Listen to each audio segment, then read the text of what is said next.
I'm honored to be spending time with everyone tonight. Before I begin, I want to thank my good friend Henry Fernandez, the CEO of MSCI, and the chairman of the Foreign Policy Association. Under Henry's leadership, MSCI is at the forefront of the ESG movement. Through actions such as the publishing of MSCI's Principles for Sustainable Investing, Henry and MSCI have demonstrated leadership in this space by providing specific, actionable steps for investors to integrate ESG considerations throughout their investment processes. I would also like to congratulate and recognize the contributions of the other honorees, Carlo Messina and Penny Pennington. Finally, I want to thank the Foreign Policy Association Board and its president and CEO, Noel Latif. The Foreign Policy Association is one of our country's leading public affairs organizations.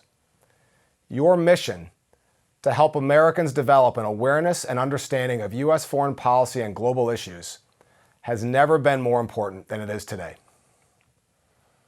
We are honored at Goldman Sachs to be the recipient of the Corporate Social Responsibility Award. As we stated at our Investor Day in January, our core purpose is advancing sustainable economic growth and financial opportunity. Our efforts are grounded around two secular themes: climate transition and inclusive growth, which we believe are key drivers of risk and opportunity for our clients and for the markets more broadly. As we develop our strategy around corporate social responsibility, or sustainable finance in our nomenclature, we are focused on 9 broad pillars within these two secular themes. For climate transition, we are focused on facilitating capital flows to clean energy, sustainable transport, sustainable food and agriculture, waste and materials, and ecosystem services. And for inclusive growth, we are focused on facilitating capital flows to accessible and innovative healthcare, financial inclusion, accessible and affordable education, and communities. As a firm, we have committed to deploying $750 billion of capital towards climate transition and inclusive growth by 2030, and are tracking ahead of our original plan. We are executing on our sustainable finance strategy using 3 primary tools. First, our core business products and services. We have had 600 client meetings on sustainable finance over the course of 2020 and are growing our service offerings and advice across divisions, moving ESG from the periphery to the core of the work we do with our clients. Second, applying these pillars to Goldman Sachs, including a commitment to be carbon neutral as a firm, which we have been since 2015, to increase the diversity of our workforce, and to meet operational goals around energy use, waste reduction, and supply chain management, including increasing our spend with vendors from diverse groups. And third, advancing our commitment through philanthropy, partnerships, and policy engagement. For example, we were the first U.S. company to sign all 3 of the Climate Group's operational initiatives around renewable power, electric vehicles, and green buildings. Sustainable finance is a theme that will only grow in importance over time. At Goldman Sachs, our dedicated ESG investment management assets have grown from $11 billion to over $80 billion since 2017, part of a broader trend throughout our industry. We are honored to receive this award and look forward to helping enable corporate social responsibility efforts throughout the business community for many years to come. I have also been asked to share a few thoughts on the U.S. economic situation this evening. The U.S. economy entered 2020 at one of its strongest points in history. The country had seen 128 months of expansion, the longest span in the history of U.S. business cycles dating back to 1854. And at 3.5%, the unemployment rate was at the lowest level since the Korean War. There were no obvious structural imbalances, and past causes of recessions, such as monetary tightening or private sector financial deficits, were not really cause for concern.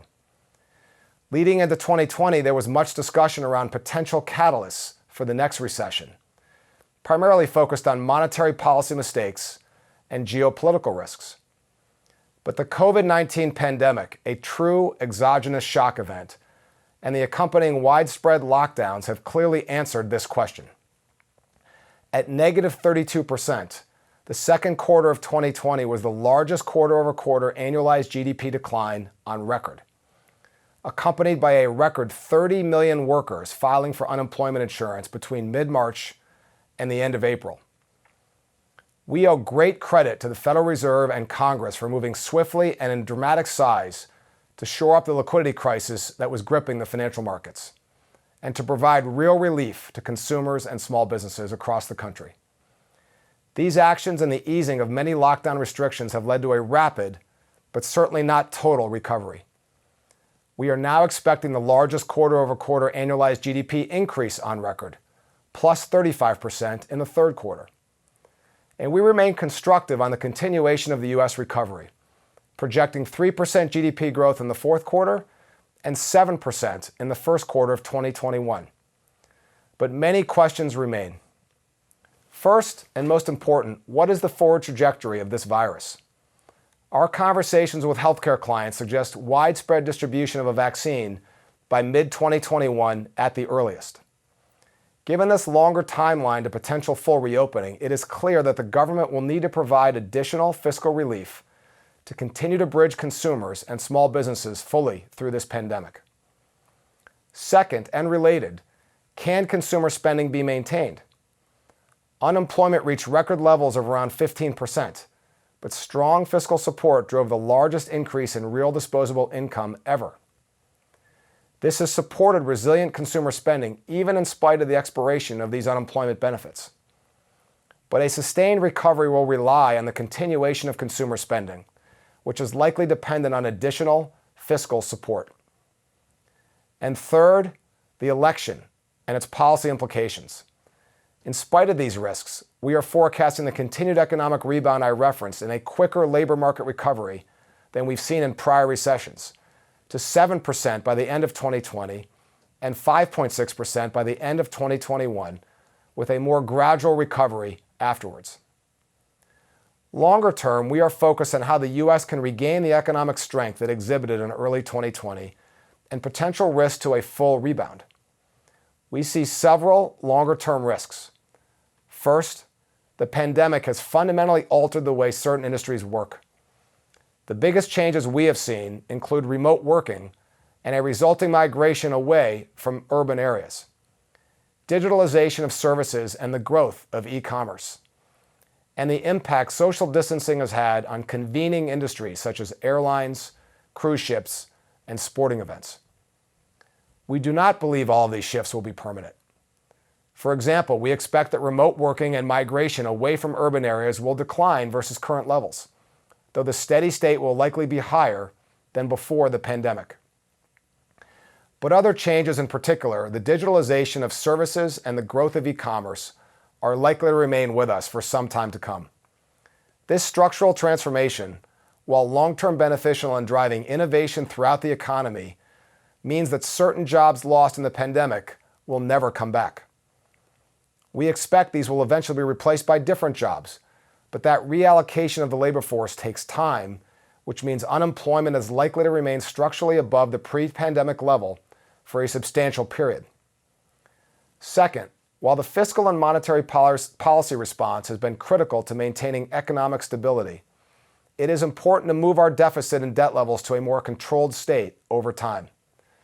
The failure to do so could threaten our ability to pay for social programs and to use fiscal policy effectively in the next recession.